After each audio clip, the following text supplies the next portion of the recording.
कहते हैं जिस चीज को आप पूरे दिल से चाहो तो पूरी कायनात उसे तुमसे मिलाने की साजिश करती है. तसंच माझ्यासोबत झालंय. माझ्या मनात होतं की आयुर्वेद करायचंय. 3-4 वर्ष मी ॲलोपॅथीमध्ये होते. काहीच इंटरेस्ट येत नव्हता. तेच मेडिसिन देऊन काहीच असं वाटतं काय आपण वेगळं करत नाहीये. तर माझं जे मी म्हटले ते माझ्या सोबत तसंच झालं की मी मनात आयुर्वेद करायचं कुठेतरी होतं. आणि तसंच मला चान्स मिळाला, अपॉर्च्युनिटी मिळाली आणि माझी संतोष सरांसोबत भेट झाली. भीती होती, कसं होईल, काय होईल? पण आजच्या ह्या सेशन अटेंड करून कॉन्फिडन्स पण आला, पॉझिटिव्हिटी पण आली. हे सगळं बघून, इथलं जगून 1 दिवसात एवढा फरक पडू शकतो, तर पुढे खूप काही होऊ शकतं.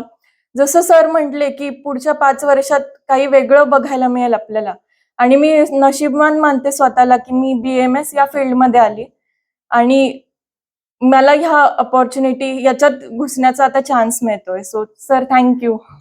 Thank you ma'am.